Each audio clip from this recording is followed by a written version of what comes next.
नमस्कार साथियों। UP CTET social science का ये पेपर देखते हैं जो 7 फरवरी 2026 को संपन्न हुआ है। 31वां सवाल है, वह स्थान जहाँ दस्तावेज और पांडुलिपियां भंडारित की जाती है तथा वर्तमान में सभी राष्ट्रीय और राज्य सरकारों के पास ये है कहलाता है। इसका सही उत्तर होगा ऑप्शन नंबर 4, अभिलेखागार। इनमें से तमिल क्षेत्र से संबंधित कौन सा कथन गलत है? तो गलत कथन होगा, तीनों मुखियाओं में प्रत्येक के पास सत्ता के 3 केंद्र थे। ये इसमें गलत कथन है। 33वां सवाल अभिकथन और उसके उपयुक्त कारणों से संबंधित है। तो अभिकथन है, राज्य और धर्म के मध्य संबंध वर्तमान समय में भारतीय राजनीति में वागयुद्ध का आधार हो सकता है, पर इतिहास व्यवहारिक समाधान प्रस्तुत करता है। इसमें अभिकथन है, प्राय मंदिर आर्थिक व्यवस्था और समाज के लिए केंद्रीय थे। ये भी बिल्कुल ठीक है। रामदासपुर का नगर हरमंदिर साहिब नमक केंद्रीय गुरुद्वारे के आसपास विकसित किया गया, बिल्कुल ठीक है। मुस्लिम रहस्यवादी थे, बाह्य धार्मिकता का तिरस्कार किया, बिल्कुल ठीक है। इतिहास विभिन्न राज्यों और धर्मों के मध्य युद्ध के बारे में, ये गलत है। तो इसका ऑप्शन हो जाएगा 1, केवल ए, बी और सी। 34वां सवाल देखते हैं, 12वीं शताब्दी के लिए असामान्य कल्हड़ ने विविध प्रकार के स्रोतों का इस्तेमाल किया। प्रशस्ति के लेखकों के असमान वह शासकों और उनकी कार्यनीतियों के बारे में अक्सर आलोचना करता था। उनके स्रोतों में शामिल है ऑप्शन नंबर 4, प्रारंभिक इतिहास, चश्मदीद विवरण, दस्तावेज और शिलालेख। 35वें सवाल पर आते हैं, मराठाओं के संदर्भ में निम्नलिखित में से कौन सा कथन सही है? तो शिवाजी ने शक्तिशाली योद्धा परिवारों की सहायता से राज्य स्थिर किया, बिल्कुल ठीक है। शक्तिशाली योद्धा परिवारों को देशमुख कहा जाता था, ठीक है। एक स्थान पर स्थिर न रहने वाले कृषक पशुचारी मराठा सेना की रीढ़ थे, बिल्कुल ठीक है। और एक स्थान पर स्थिर न रहने वाले कृषक पशुचारी कुनबी कहलाते थे, ये भी बिल्कुल ठीक है। तो उत्तर option 3, A B C D, बिल्कुल ठीक है। 36वें सवाल पर आते हैं, ऐतिहासिक दावा, अहोम ने एक बहुत बड़ा राज्य बनाया। उपर्युक्त दावे के लिए उपयुक्त साक्ष्यों का चयन कीजिए। अहोम ने बड़ा राज्य बनाने के लिए अग्नि शस्त्रों का प्रयोग किया, बिल्कुल ठीक है। अहोम ने उच्च गुणवत्ता वाले बारूदों और तोपें बनाई, ये भी बिल्कुल ठीक है। अहोम राज्य बाध्य श्रमिकों पर आधारित निर्भर था, बिल्कुल ठीक है। अहोम 1662 में मुगलों को हराया, ये ऑप्शन गलत है, क्योंकि 1662 में न हराकर 1671 में लचित बुरफुकन के नेतृत्व में मुगलों को हराया था। तो इसका सही उत्तर होगा ए बी सी, यानी ऑप्शन नंबर ए 1। अगले सवाल पर आते हैं, अभिकथन और कारण। वे जो उत्पीड़ित किए जाते हैं हमेशा विद्रोही के रूप में आगे नहीं आते हैं, वे केवल किसी एक समय ऐसा करते हैं, बिल्कुल ठीक है। 1859 में नीलीय किसानों ने महसूस किया, उन्हें रोकने वालों के विरुद्ध स्थानीय जमींदारों का समर्थन प्राप्त है, बिल्कुल ठीक है। महिलाएं बर्तनों, पतीलों और रसोई के अन्य उपकरणों के साथ युद्ध के लिए सामने आई, ये भी बिल्कुल ठीक है। तो अभिकथन, कारण और परिणाम सभी वैध है। 38वें सवाल पर आते हैं। तो 38वां सवाल है, 18वीं शताब्दी के द्वितीय अर्ध के दौरान कंपनी की नीतियों से संबंधित कुछ तथ्य नीचे दिए गए हैं। तो कारीगरों ने गांव से पलायन शुरू कर दिया, ये हमें सीरीज में लगाने हैं। तो इसका व्यवस्थित क्रम होगा ऑप्शन 1, बी डी सी ए। सबसे पहले कंपनी ने भारत में स्वर्ण व चांदी से माल खरीदा, उसके बाद कंपनी दीवान बन गई, फिर बंगाल में इकट्ठे किए राजस्व से माल की खरीदारी को वित्त दिया जा सका, और सबसे आखिर में कारीगरों ने गांवों से पलायन शुरू कर दिया। 39वें सवाल पर आते हैं, वुड्स डिस्पैच से प्रत्यक्ष क्या परिणाम थे? तो 39वें सवाल, प्रांतीय स्तर पर सरकारी शिक्षा विभागों की स्थापना हुई, बिल्कुल ठीक है। शिक्षा का केंद्रीकरण गवर्नर जनरल के अधीन हुआ, ये भी बिल्कुल ठीक है। विश्वविद्यालय शिक्षा प्रणाली की स्थापना के लिए कदम उठाए गए। भारतीय सिविल सेवा कॉलेजों की स्थापना इंग्लैंड में हुई। देखिए इसमें ऑप्शन नंबर 3 बिल्कुल ठीक है। उपयुक्त में से 3 उत्तर इसके प्रत्यक्ष परिणाम थे।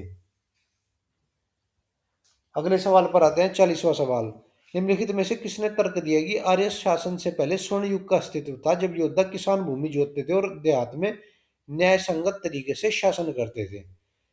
देखिए, इस सवाल में मराठा कंट्री साइड की बात हुई है। अगर आप इसका इंग्लिश वर्जन देखेंगे तो मराठा, अगर आप देखेंगे, महाराष्ट्र से संबंधित केवल ज्योतिराव फूले हैं। राजा राम मोहन राय बंगाल से संबंधित है, गुरु नानक पंजाब से, पेरियार तमिलनाडु से। तो इसका सही उत्तर ज्योतिराव फूले है। 41वें सवाल पर आते हैं। नॉन ब्राह्मण आंदोलन पर निम्नलिखित कथनों पर विचार कीजिए। आंदोलन गैर ब्राह्मण जातियों के द्वारा किया गया जिनकी शिक्षा की पहुंच थी। बिल्कुल ठीक है। इस आंदोलन द्वारा तर्क दिए गए कि आर्य देशज नस्ल थी, ये गलत है। आंदोलन गैर ब्राह्मण जातियों से है जो धनी व प्रभुत्वशाली थे, ये ठीक है। तो इसका सही उत्तर हो जाएगा वन, केवल ए और सी वैध है। 42वें सवाल पर आते हैं। किसी भी समाज में सामाजिक सुरक्षा विषबंधन के भाव का परिणाम होती है। इस संदर्भ में भारतीय राष्ट्रीय आंदोलन एक आंदोलन था। सरकार की संरचना के ऊपर लोगों की प्रभुता को मान्यता देने वाला, बिल्कुल ठीक है। वर्ग, रंग और भाषा के अंतर को दूर करने वाला, बिल्कुल ठीक है। सरकार को ईश्वर की मान्यता देने वाला, नहीं। तो इसमें सही उत्तर हो जाएगा ऑप्शन 3, केवल ए और बी। अगले सवाल देखते हैं। यह 1864 में मद्रास चेन्नई में स्थापित हुआ। जाति भेदभाव, विधवा पुनर्विवाह, महिला शिक्षा को प्रोत्साहित किया, रूढ़िवादी हिंदू धर्म के अंधविश्वासों रीति रिवाजों की निंदा की। सही उत्तर है वेद समाज। 44वां सवाल देखते हैं। स्वतंत्रता की प्राप्ति के बाद भारत के आधार पर, भाषा के आधार पर राज्यों के गठन की मांग में तीव्रता क्यों आई? तो इसमें आप पाएंगे 1920 के दशक भारतीय राष्ट्रीय कांग्रेस ने वचन दिया था कि स्वतंत्रता के बाद प्रत्येक भाषिक समूह को अपना स्वतंत्र होगा। तो ये बिल्कुल ठीक है। स्वतंत्रता के बाद कांग्रेस ने प्रमुख भाषिक समूहों के अपने प्रांत होने के वचन को पूरा करने में कोई कदम नहीं उठाया, बिल्कुल ठीक है। कन्नड़ तेलुगु बोलने वाले अपना स्वयं का राज्य बनाने की उम्मीद कर रहे थे। तेलुगु भाषी जिलों के तमिल भाषियों की ओर से आया सबसे बड़ा आंदोलन, बिल्कुल ठीक है। नेहरू और पटेल भाषा के विरुद्ध, ये गलत है। तो सही उत्तर हो जाएगा वन, केवल ए, बी और सी। चंद्रमा पृथ्वी का चक्कर लगभग कितने दिनों में पूरा करता है? सही उत्तर होगा ऑप्शन नंबर 4, 27 दिन में। अगला सवाल देखते हैं। कर्क रेखा 23.5 डिग्री उत्तरी गोलार्ध में, मकर रेखा 23.5 डिग्री दक्षिणी गोलार्ध में। तो ए का 2 और बी का 1, तो ऑप्शन नंबर 3। 47वां सवाल देखते हैं। कौन सा इसमें सही नहीं है? तो इसमें सही नहीं होगा ऑप्शन नंबर 3, पृथ्वी का सूर्य की चारों तरफ घूमना घूर्णन कहलाता है। 48वां सवाल। किसी भी स्थान पर जब सूर्य प्रकाश में अपने उच्चतम बिंदु पर होता है तो दोपहर में उस घड़ी का दिन के 12 बजते हैं। तो कथन ए बिल्कुल ठीक है। घड़ी के द्वारा दिखाया गया उस समय का, उस स्थान का स्थानीय समय होगा, बिल्कुल ठीक है। तो इसका सही उत्तर होगा ए और बी दोनों सही है। इकोसिस्टम इज फॉर्म्ड बाई, पारितंत्र का निर्माण होता है जीव जंतु में उनके आसपास के पर्यावरण के बीच परस्पर संबंधों के द्वारा। 50वां सवाल।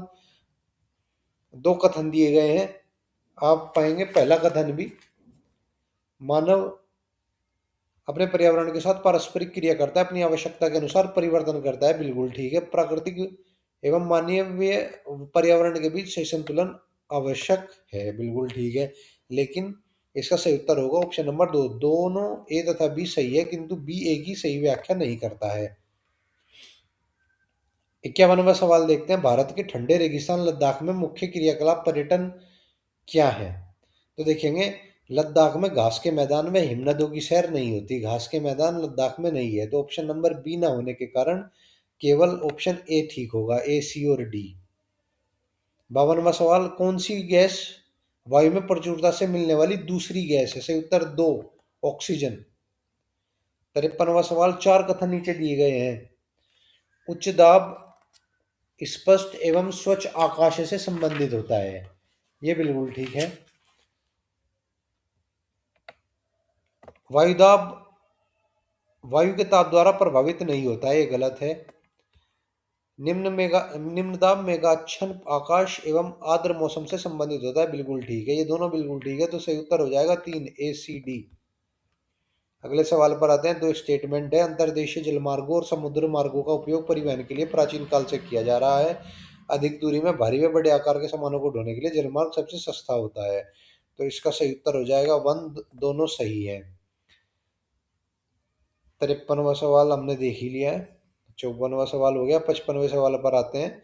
पौधों एवं जंतुओं की कौन सी प्रजातियां सुरक्षित अथवा संकटानापन्न हो गई है और कुछ लुप्त होने की कगार पे है? कारणों का चयन कीजिए। तो ये वनारोपण तो होगा ही नहीं, तो ए इसमें नहीं होगा, तो सही उत्तर होगा option number 3, B C D. 56वां सवाल देखते हैं। संभाव्य संसाधन वे संसाधन है जिनकी संपूर्ण मात्रा ज्ञात नहीं हो सकती, इस समय इन संसाधनों का प्रयोग नहीं किया जाता है। दोनों कथन बिल्कुल ठीक है, इनको मैच करना है। हॉर्टिकल्चर आप देखेंगे वाणिज्यिक उपयोग के लिए सब्जियों तथा फूलों को उगाना, तो डी का 1 होने के बाद आप देखेंगे केवल एक ही ऑप्शन में डी का 1 है, वह ऑप्शन नंबर 3।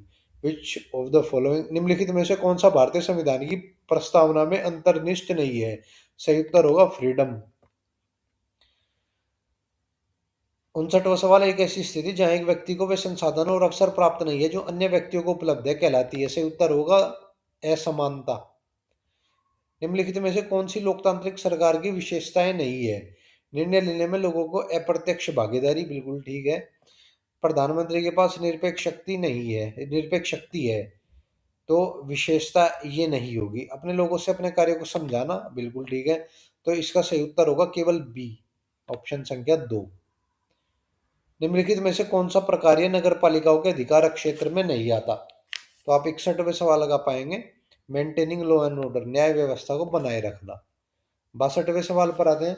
निम्नलिखित में से बाजार की श्रृंखलाओं में कौन सा क्रम बिल्कुल सही है? तो सही उत्तर होगा उत्पादक, थोक विक्रेता, परचूनियों, उपभोक्ता। 63वें सवाल पर आते हैं। ग्रामीण क्षेत्रों में रोजगार गारंटी कार्यक्रम ग्रामीण से शहरी क्षेत्रों में पलायन घटा सकते हैं, बिल्कुल ठीक है। पलायन का मुख्य कारण शहरी क्षेत्रों से उच्च आय की नौकरियों की उपलब्धता है, बिल्कुल ठीक है। तो इसका सही उत्तर होगा 4, ए और बी दोनों सत्य है, किंतु ए का कारण बी नहीं है। 64वां सवाल देखते हैं। हम पाएंगे ग्राम सभा का काम होता है बीपीएल की सूची को अनुमोदित करना, तो ए का हो जाएगा 3। और ग्राम पंचायत का काम होता है जल स्रोतों का रख रखाव करना, तो इसका सही ऑप्शन होगा 1। अगले सवाल पर आते हैं। 65वां। दोहरे भार का क्या संदर्भ है? सही उत्तर औरतें घर का कामकाज करें और घर के बाहर भी कार्य करें। अगला सवाल। राज्य द्वारा निरंकुश एवं निरपेक्ष शक्तियों का उपयोग नागरिकों के विरुद्ध करने में नागरिकों की सुरक्षा प्रदान करता है। सही उत्तर है 3, मौलिक अधिकार। कौन सा आर्टिकल 21 क्या अवमानना करता है? तो सही उत्तर होगा इसका ऑप्शन नंबर 3, केवल ए और सी। अगला सवाल देखते हैं। 68वां। 68वें सवाल में यदि किसी प्रज्ञेय अपराध में एफआईआर लिखी जाती है तो पुलिस अधिकारी के किसी भी रिश्तेदार को 24 घंटे के लिए रोक सकती है। ये गलत है, किसी भी रिश्तेदार को ऐसे पुलिस 24 घंटे के लिए नहीं रोक सकती। पुलिस जांच में विभिन्न प्रकार के प्रमाण एकत्र करना होता है। सही उत्तर होगा 2, ए असत्य है किंतु बी सत्य है। कौन सा आदिवासियों के हास्यकरण के प्रत्युत्तर का एक उपयुक्त मार्ग हो सकता है? सही उत्तर 3, उनसे बहुल समुदाय के रहन सहन के अनुरूप रहने के साधनों को अपील करना। अगला सवाल। किन समुदाय को 1989 के अत्याचार निरोध अधिनियम के अंतर्गत संवैधानिक सुरक्षा प्रदान की गई है? तो इसमें है सी, अनुसूचित जाति, और डी, अनुसूचित जनजाति, SC ST एक्ट। तो सही उत्तर होगा ऑप्शन 3, केवल सी और डी। अगला सवाल। विद्या शाखाओं की सीमाओं को जो सामाजिक विज्ञान का निर्माण करती है खोलने की आवश्यकता है। एक दी गई परिघटना को समझने के लिए बहुसंख्यक उपागमों की आवश्यकता होती है। इस उपागम को क्या कहा जाता है? तो सही उत्तर है 1, अंतर अनुशासनिक चिंतन। 72वां सवाल। सामाजिक विज्ञान के पाठ्यक्रम के निर्माण में निम्नलिखित में से कौन सी बुनियादी तर्क करता है? तो इसमें सही उत्तर होगा 1, स्थानीय अनुभवों का समावेश। यहाँ फेयर ट्रायल से संबंधित सवाल है, निष्पक्ष मुकदमा, तो इसका सही उत्तर होगा उत्तर 2, केस अध्ययन का। 74वां सवाल देखते हैं। सार्थक अधिगम को बढ़ावा देने के लिए शिक्षक शिक्षिका को अपने कक्षा में निम्नलिखित किसका अनुसरण करना चाहिए? सही उत्तर होगा 4, विद्यार्थियों को वे कार्य देना जो चुनौतीपूर्ण हो। 75वें सवाल पर आते हैं। अभिकथन और कारण दिए गए हैं, इसमें सही उत्तर आप पाएंगे ए और आर दोनों सही है, और आर ए की सही व्याख्या करता है। सामाजिक विज्ञान शिक्षण एक पेशेवर गतिविधि है। 77वां सवाल, विद्यार्थियों को पृथ्वी की विभिन्न भागों की व्याख्या करने के लिए कौन सी शिक्षण अधिगम सामग्री सबसे उपयुक्त है? ग्लोब, नक्शा नहीं, और ना ही एटलस। तो इसमें सही विकल्प होगा केवल ए। 78वें सवाल पर आते हैं, निम्नलिखित में से कौन सी शिक्षण विधि बच्चों के लिए सामाजिक विज्ञान को आनंदप्रद बनाने के लिए शिक्षक द्वारा उपयोग की जाती है? संग्रहालय की यात्रा, सामाजिक विज्ञान सप्ताह बनाना, बिल्कुल ठीक है। रात्रि आकाश देखने के लिए प्रोत्साहित करना, सामाजिक तथ्यों से संबंधित वृहद सांख्यिकीय डाटा समझाना, ये गलत है। तो option A B C, option one बिल्कुल ठीक है। 79वां सवाल, दो कथन दिए हुए हैं। स्टेटमेंट, सामाजिक विज्ञान में सार्थक अधिगम सूचना के भंडारण और पुनः प्राप्ति की उत्पादक प्रक्रिया है, बिल्कुल ठीक है। सोचना भाषा, मौखिक, सांकेतिक और कार्य करना आपस में घनिष्ठ रूप से जुड़े हुए हैं। तो दोनों स्टेटमेंट बिल्कुल ठीक है। नहीं नहीं, दोनों स्टेटमेंट सही नहीं होंगे। सामाजिक विज्ञान में सार्थक अधिगम सूचना के भंडारण पुनः प्राप्ति की उत्पादक प्रक्रिया है, ये गलत है ऑप्शन। ये ऑप्शन गलत होगा, ये कथन। और सोचना भाषा और कार्य करना आपस में घनिष्ठ रूप से जुड़े हुए हैं, तो इसका सही उत्तर होगा चार। कथन एक गलत है परंतु कथन दो सही है। 80वें सवाल पर आते हैं, लोकतांत्रिक पद्धति में अधिकारों के केंद्रीकरण जैसे पंचायती राज व्यवस्था ने बहुत माफ कीजिएगा, बहुत महत्व हासिल कर लिया है, बिल्कुल ठीक है। पंचायती राज व्यवस्था का उद्देश्य लोगों को सहभागिता के स्तर को ऊंचा उठाना है। तो ये ठीक है। आप देखिए इसका कथन एक पढ़िए आप, अधिकारों के केंद्रीयकरण, ये अधिकारों के केंद्रीयकरण न होकर विकेंद्रीकरण होगा। तो कथन एक यहाँ पर गलत है, कथन एक को आप गलत पाएंगे। तो इसका सही उत्तर होगा चार। कथन एक गलत है परंतु कथन दो सही है।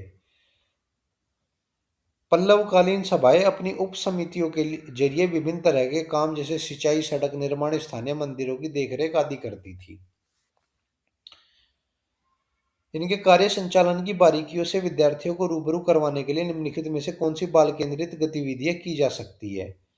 तो विद्यालय परिसर में कार्य विभाजन, बिल्कुल ठीक है। कक्षा संचालन के लिए अलग अलग समूहों का उदाहरण, बिल्कुल ठीक। पल्लवकालीन सभाओं की वास्तविक यात्रा कराना, देखिए ना तो अब पल्लव बचे हैं और ना उनकी सभा, तो किन पल्लवकालीन सभाओं की वास्तविक यात्रा अब कराई जा सकती है? तो ये ऑप्शन गलत हुआ।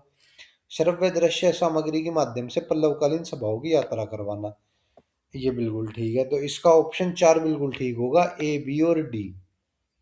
अगले सवाल पर आते हैं, यह सुनिश्चित करने के लिए सामाजिक विज्ञान का शिक्षण विकासशील मुद्दों पर अधिक बल देने से दूर जाते हुए ऐसे मुद्दों की समझ पैदा करे जो न्याय और प्रतिष्ठा से जुड़े हैं। यह आवश्यक है कि ध्यान में उपयोगितावाद से समतावाद की ओर अंतरण हो। 83वां सवाल देखते हैं, सामाजिक विज्ञान एक महत्वपूर्ण पक्ष है।